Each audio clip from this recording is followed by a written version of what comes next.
Olá, boa noite. Começa agora o Jornal da Justiça desta quinta-feira, 3 de fevereiro. O plenário do Supremo Tribunal Federal decide que o Estado do Rio de Janeiro deve elaborar um plano para reduzir a letalidade nas operações policiais em comunidades. Este é um dos destaques da edição de hoje. Você vai ver também. Ministro Gilmar Mendes mantém prisão preventiva de um homem apontado como operador de um esquema de pirâmide financeira. Casos de Covid-19 no sistema prisional crescem mais de 10 vezes, de acordo com números divulgados pelo Conselho Nacional de Justiça. E Polícia Federal cumpre mandados judiciais em 6 capitais contra o tráfico de drogas e lavagem de dinheiro.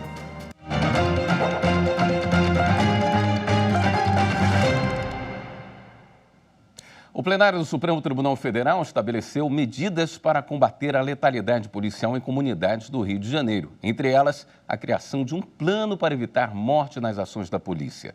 Os ministros examinaram embargos de declaração opostos pelo Partido Socialista Brasileiro. O julgamento discute uma decisão do ministro Edson Fachin, confirmada pelo plenário na DPF 635, que no ano passado impôs uma série de medidas para diminuir o número de mortes em operações policiais nas comunidades do estado do Rio de Janeiro.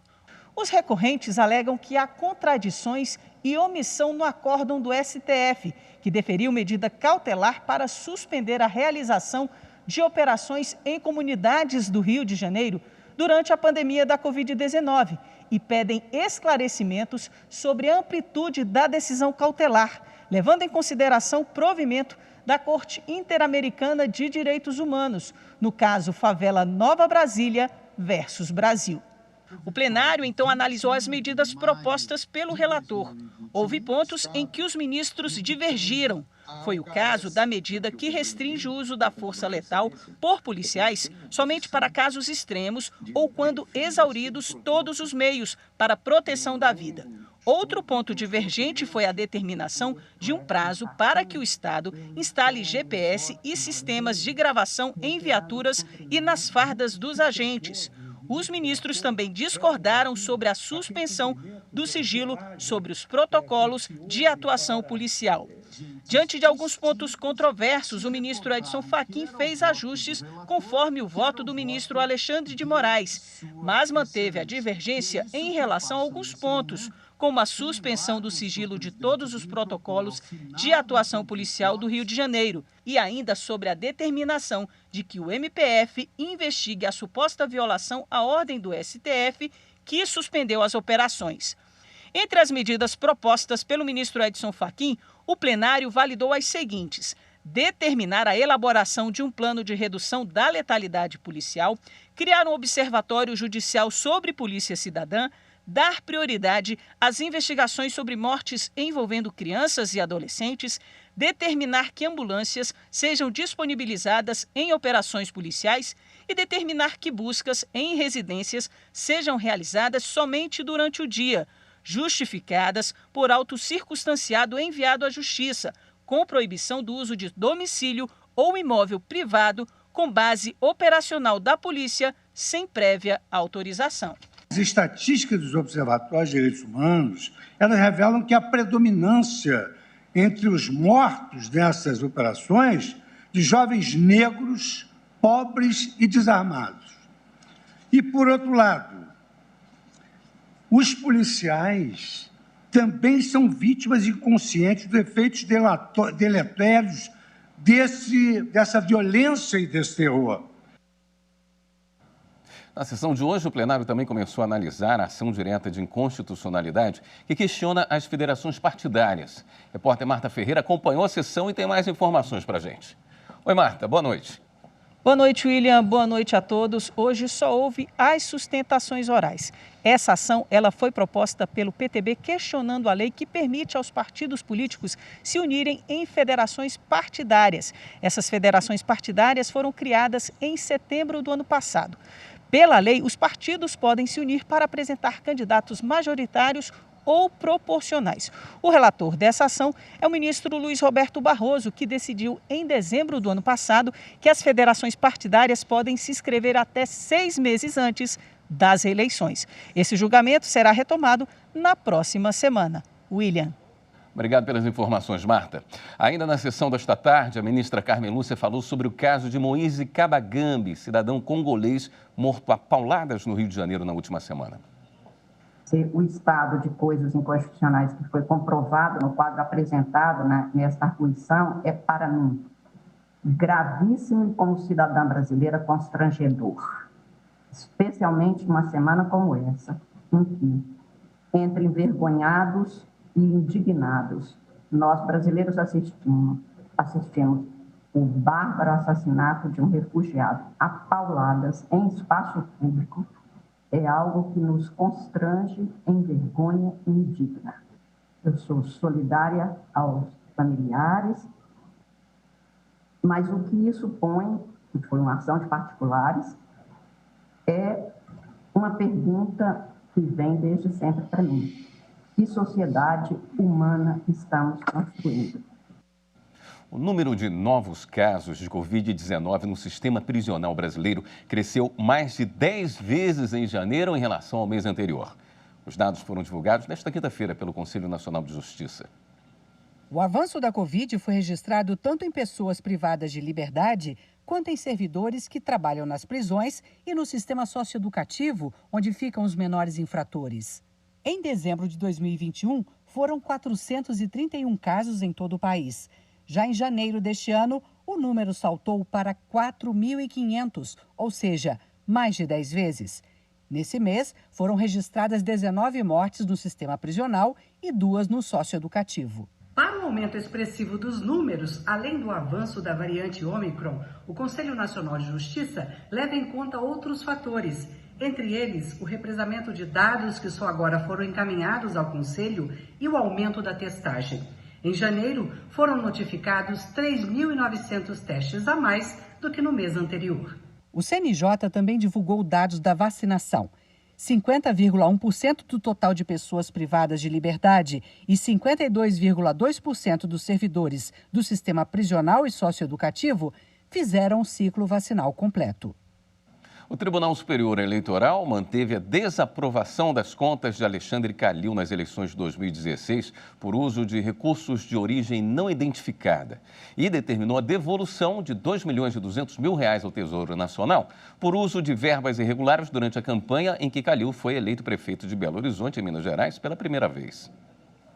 A Corte de Origem assentou que, ao ser intimado na fase processual própria, o prestador de contas juntou apenas, aspas, instrumento particular de promessa de compra e venda de imóvel situado na rua Curitiba, número tal, apartamento tal, no bairro de Lourdes, em Belo Horizonte, no qual figurou como promitente vendedor e como promissários compradores os senhores Felipe, João e Lucas Calil, empresário.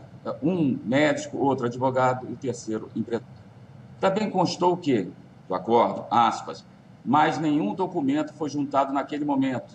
Sequer uma cópia da transferência do valor para a conta bancária do recorrente foi juntada para respaldar o ingresso de valores na conta bancária de Alexandre Calil, vez que declarou em seu registro de candidatura que detinha 37,50% deste imóvel, que, segundo ele, valiam R$ 291.468,58. O ministro Alexandre de Moraes, do Supremo Tribunal Federal, afastou a responsabilização do município de Canoas, no Rio Grande do Sul, por encargos trabalhistas. O ministro Alexandre de Moraes, do STF, cassou parcialmente a decisão do Tribunal Regional do Trabalho, da 4ª Região, que havia responsabilizado o município gaúcho de Canoas por encargos trabalhistas decorrentes de parceria com o GAMP, Grupo de Apoio à Medicina Preventiva e à Saúde Pública, qualificado como organização da sociedade civil. O caso diz respeito a uma reclamação trabalhista ajuizada por um técnico de enfermagem contratado pelo GAMP para prestar serviços no Hospital Universitário de Canoas, administrado pelo município. O TRT-4 considerou que se tratava de terceirização de serviços e que o município não teria fiscalizado o cumprimento das obrigações trabalhistas do contratado, condenando de forma subsidiária ao pagamento dos créditos reconhecidos na ação. Na reclamação, o município alegou que a relação com o GAMP tinha como base a Lei de Parcerias, que exclui a responsabilidade subsidiária da administração pública em contratos de fomento com organizações da sociedade civil de interesse público. O ministro Alexandre de Moraes concluiu que, no caso, não houve a comprovação real de um comportamento sistematicamente negligente do município em relação aos terceirizados. No próximo bloco, Polícia Federal cumpre mandados em 6 capitais contra o tráfico de drogas e lavagem de dinheiro.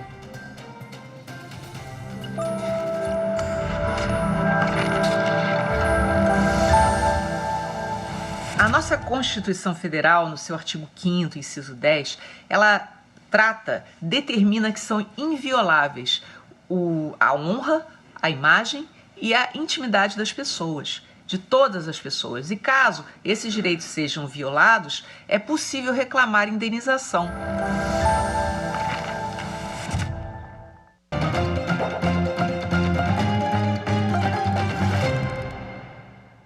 A Corte Especial do Superior Tribunal de Justiça prorrogou novamente o afastamento de magistrados da Bahia investigados na Operação Faroeste. A decisão da Corte Especial estendeu o afastamento até fevereiro de 2023 para 5 desembargadores e uma juíza do Tribunal de Justiça da Bahia investigados na Operação Faroeste, que apura esquema de venda de decisões judiciais relacionado à grilagem de terras no oeste baiano. Os ministros consideraram que a medida não é necessária a outros 2 desembargadores, porque eles já estavam afastados das funções desde dezembro de 2019 por conta da aposentadoria compulsória.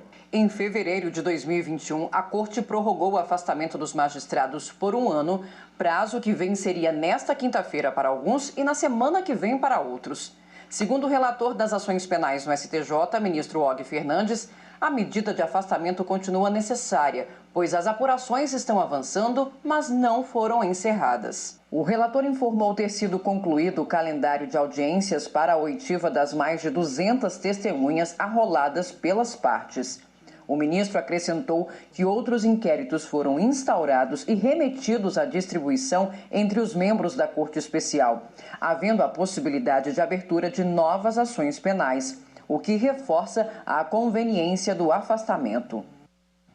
A Justiça do Pará absolveu o presidente da FUNAI em ação de improbidade administrativa por não ter feito estudo sobre demarcação de terras. A decisão foi baseada no princípio do direito administrativo, que permite o uso da retroatividade da lei mais benéfica para o caso. O presidente da FUNAI, Marcelo Xavier, foi acusado pelo Ministério Público de descumprir ordens judiciais que determinavam a realização de estudos e identificação de delimitação de terras reivindicadas por indígenas. Ao julgar o caso, o juiz substituto da Primeira Vara Federal Civil e Criminal de Santarém, Felipe Lopes, se baseou no princípio da retroatividade, que permite o uso da lei mais benéfica para o caso. O magistrado aplicou a nova Lei de Improbidade Administrativa, que entrou em vigor em outubro do ano passado e não tipifica como crime deixar de praticar ato de ofício. O juiz explicou que a nova regra revogou a lei de 1992 e, apesar da ação do MPF ter sido ajuizada antes da nova lei entrar em vigor, pode ser considerada no julgamento de forma retroativa. A Justiça Federal autorizou 2 operações contra uma organização que lavava dinheiro do tráfico de drogas. Policiais federais cumpriram mandados em 6 capitais brasileiras. Até agora, foram apreendidos 12 milhões de reais em dinheiro durante as investigações. Os policiais federais chegaram até os criminosos por meio de compartilhamento de informações com a Secretaria Antidrogas do Paraguai. Os mandados foram cumpridos no Brasil e também no Paraguai. Também foram apreendidos relógios de luxo e obras de arte. Uma das operações é desdobramento da prisão de um dos maiores traficantes de drogas do país, Luiz Carlos da Rocha, conhecido como Cabeça Branca. Os policiais agora foram atrás da família do traficante que ajudava a lavar o dinheiro. Os outros envolvidos no esquema eram responsáveis por executar o crime, entre eles contadores. Segundo o delegado, o esquema movimentou bilhões de reais de forma ilegal. Ao todo, a Justiça autorizou 39 mandados de busca e apreensão e 19 de prisão temporária. Também foram autorizados 7 mandados de busca e apreensão no Paraguai. A Justiça ainda determinou o sequestro de imóveis e bloqueio de valores, além da suspensão de empresas e da atividade de contadores responsáveis por legalizar o dinheiro ilícito. Resolver um problema de forma amigável. Isso pode ser muito mais prático e satisfatório que enfrentar uma disputa judicial, não é mesmo? Por isso, a Justiça de Mato Grosso está com uma campanha que pode contribuir e muito para estimular a paz social por meio do acordo. Uma família que mora em Barra do Garças e uma mediadora que atua na Justiça em Cuiabá. A história que envolve uma mãe, um pai, um avô, uma criança e o Judiciário de Mato Grosso é a seguinte. Diante de um acordo formulado extrajudicial, certo, do avô com a mãe, para benefício do neto receber uma pensão, chegou à conclusão que precisava da presença do pai. O pai compareceu e aí, durante a sessão, foi construído um novo acordo que o pai concedeu a guarda para o avô, já que o avô a exercia de fato, certo? E aí envolveu a guarda do menor e a pensão alimentícia. No dia da mediação, ela foi feita de forma de uma reunião virtual, ela foi online, ela foi fácil, rápida, prática e sem nenhuma burocracia. Só do fato de não termos que ir a um fórum, já gostamos. O que a mãe achou da conciliação condiz exatamente com o slogan da campanha lançada pelo Judiciário Mato-Grossense. É rápido, é fácil e online. E o melhor da conciliação é a satisfação entre as partes. Isso porque elas, juntas, constroem o acordo. Estou muito satisfeito e contente, porque o pessoal são muito eficazes e só tem a elogiar e dar conselho às pessoas que necessitam desse serviço, que é muito bom, muito eficaz. Com essa dica, você já sabe. A ministra Rosa Weber, do STF, determinou que a Procuradoria-Geral da República avalie o relatório da Polícia Federal, que concluiu que o presidente Jair Bolsonaro não cometeu crime de prevaricação no caso da vacina Covaxin. Cabe à Procuradoria analisar se há elementos para arquivar o caso, pedir o aprofundamento da investigação ou se os fatos justifiquem que o presidente seja denunciado. O inquérito foi aberto no ano passado, após autorização da ministra Rosa Weber, relatora da notícia crime, apresentada por um grupo de senadores da CPI da Covid contra o presidente Jair Bolsonaro. Em depoimento à CPI, o deputado federal Luiz Miranda e o irmão dele, Ricardo Miranda, funcionário do Ministério da Saúde, denunciaram supostas irregularidades na compra da vacina Covaxin. O Ministério Público Federal em São Paulo denunciou 3 pessoas por submeterem trabalhadores a condições análogas à escravidão em uma propriedade rural no interior do estado. Os 18 trabalhadores foram resgatados em dezembro de 2020 na Fazenda São Bento, município de Lucianópolis. Segundo o Ministério Público Federal, eles eram mantidos em situação degradante, sem equipamentos de segurança, banheiro e local para refeições. Não tinham registro em carteira e trabalhavam na colheita da laranja sem marcação de início e fim da jornada. De acordo com a fiscalização, os trabalhadores ganhariam R$ 1,70 por caixa de laranja colhida. Mas revelaram que mesmo antes do pagamento, já deviam ao patrão por terem de pagar pela comida. O Ministério Público Federal em São Paulo ofereceu denúncia contra o dono da fazenda, o gerente de colheita e o funcionário responsável pela contratação. Caso seja aceita pela Justiça Federal, os 3 podem responder por irregularidades no registro e por trabalho análogo à escravidão. Veja a seguir, ministro Gilmar Mendes mantém prisão preventiva do homem apontado como operador de um esquema de pirâmide financeira.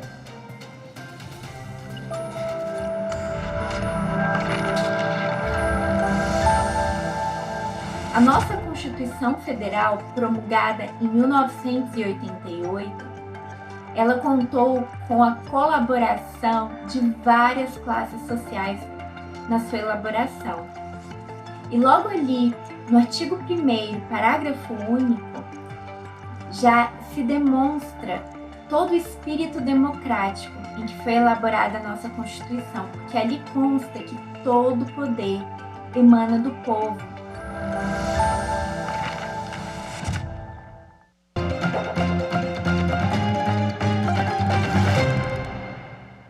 A terceira turma do Superior Tribunal de Justiça reconheceu a prescrição da ação indenizatória proposta por um auditor fiscal da Receita Federal, que pretendia ser compensado pelo suposto dano moral decorrente da instauração de inquérito policial contra ele. O caso julgado pelo colegiado do STJ envolve um servidor da Receita Federal que ajuizou a ação indenizatória após o arquivamento de representações criminais e administrativas nas quais ele foi acusado do crime de excesso de exação. Contudo, as instâncias ordinárias entenderam que o pedido estaria prescrito, uma vez que foi apresentado cerca de 10 anos após os fatos causadores do alegado dano moral. Ao STJ, o auditor alegou que o prazo prescricional da ação indenizatória só deveria ser contado a partir da data do arquivamento do inquérito policial, porque somente após a apuração criminal seria possível dimensionar o dano. Ao negar provimento ao recurso especial por unanimidade, a terceira turma considerou que o ajuizamento da demanda no juízo civil não dependia do desfecho do caso na área criminal. Segundo o relator, ministro Vilas Boas Cueva, a regra geral é que o prazo prescricional seja contado a partir do momento em que se configurou a lesão, exceto quando a própria lei estabelece um marco inicial distinto. Contudo, no caso em análise, o magistrado verificou que a ação indenizatória foi ajuizada com base em atos tidos como desabonadores da conduta do auditor, perfeitamente delimitados no tempo, e que os réus já eram identificáveis desde o momento em que ofereceram as representações apontadas como ilegítimas, de forma que o pedido indenizatório, calcado na ofensa à honra pessoal e profissional do auditor, não dependia da verificação de nenhum fato no âmbito criminal. O ministro Gilmar Mendes, do Supremo Tribunal Federal, manteve a prisão preventiva de Michael de Souza Magno, apontado como operador de um esquema de pirâmide financeira de investimentos em criptomoedas. O ministro é o relator do pedido de habeas corpus e julgou inviável a pretensão da defesa de revogação da prisão preventiva ou a substituição dela por alguma medida cautelar. A prisão de Michael de Souza Magno foi decretada no âmbito da Operação Criptos, que investiga crimes contra o sistema financeiro, lavagem de dinheiro e organização criminosa. As investigações apontam que o esquema de pirâmide financeira operado por ele, supostamente encabeçado por Gleidson Acácio dos Santos, conhecido como faraó dos bitcoins, teria movimentado 38 milhões de reais, inclusive fora do país. Após ter o habeas corpus negado pelo Tribunal Regional Federal da 2ª Região, a defesa apresentou pedido semelhante ao Superior Tribunal de Justiça, que também indeferiu a liminar. O STJ argumentou o risco de fuga e de dissipação patrimonial. No Supremo Tribunal Federal, a defesa alegou a necessidade de amparo à esposa e à filha recém-nascida do acusado, fragilidade das provas da acusação e a desproporcionalidade da prisão preventiva. Ao negar seguimento ao pedido, o ministro Gilmar Mendes ressaltou que o STF tem considerado legítimos os decretos prisionais fundamentados no risco concreto de fuga. O ministro entendeu ainda não haver ilegalidade na motivação do judiciário para manter Michael de Souza Magno preso. E uma última notícia. O ministro Alexandre de Moraes autorizou a Polícia Federal a tomar o depoimento de Abraham Weintraub nesta sexta-feira, dia 4 de fevereiro. A data precisou ser remarcada porque o advogado do ex-ministro da Educação estava em fase final de recuperação da Covid-19. O ex-ministro vai depor sobre afirmações falsas acerca da atuação do Supremo e das condutas relacionadas a um de seus ministros em entrevistas ao canal Cortes de Inteligência do YouTube. O ministro Alexandre de Moraes também determinou que o YouTube encaminhe o material à corte. O Jornal da Justiça fica por aqui.